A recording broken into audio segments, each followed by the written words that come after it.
चलिए तो ठीक है, अब हम लोग देखेंगे कि बहुत सारे कंडीशंस में उसका सॉल्यूशन क्या होता है, ग्राफ कैसा होता है। ऑब्जेक्टिव्स में अक्सर ये पूछा जाता है आप लोगों से एग्जाम में, जब सीबीएसई बोर्ड एग्जाम होती है 10th की, तो उसमें भी पूछा जाता है।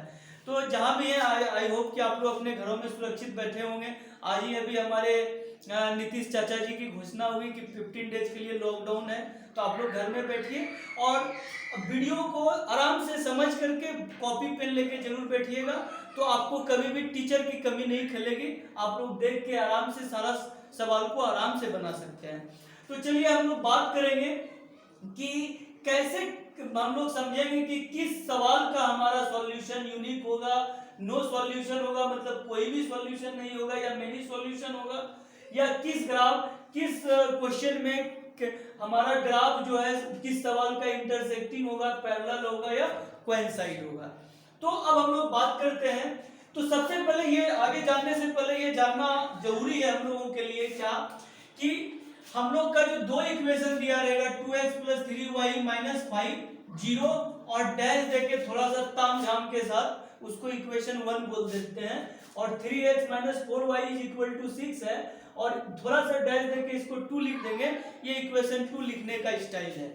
तो अब हम लोग क्या करेंगे, इसका जो x का जो कोफिशिएंट है उसको हम लोग क्या बोलेंगे, a1, y के कोफिशिएंट को बोलेंगे b1 और c1 के कोफिशिएंट को बोलेंगे, c के कांस्टेंट टर्म को बोलेंगे c1, जो कि -5 होगा हमारा यहाँ पे।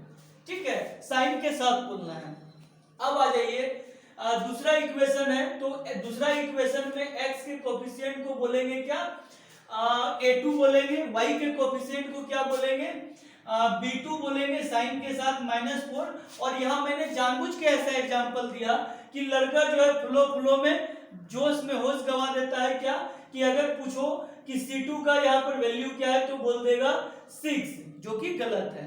हम लोग इसको इधर ला करके बोलेंगे, क्योंकि लीनियर इक्वेशन इनटू वेरिएबल जो होना चाहिए वो इस फॉर्म में होना चाहिए, ax + by + c = 0 के फॉर्म में होना चाहिए। इसलिए जो है हम लोग क्या करेंगे, इसको इधर लाके बताएंगे।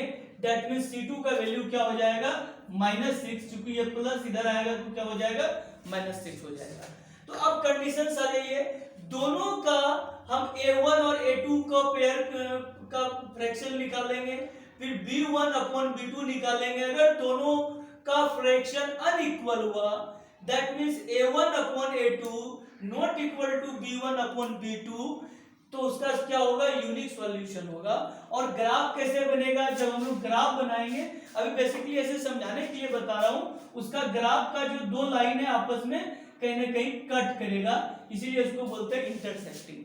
ठीक है, अब दूसरा कंडीशन है a2/a1 = b1/b2 is not equal to c1/c2। मतलब ये दोनों तो इक्वल है ही, बट ये दोनों इक्वल नहीं आए, तो वैसा कंडीशन में बोलेंगे इसका नो सॉल्यूशन, इनकंसिस्टेंट, मतलब इसका कोई सॉल्यूशन ही नहीं होगा, आगे हम इसको सॉल्व ही नहीं कर सकते हैं। खुशी हो या गम, बदलेंगे ना हम, दुनिया चाहे बदलती रहे, इसलिए ये जो है कभी भी नहीं बदलेगा, नो सॉल्यूशन का नो सॉल्यूशन देगा।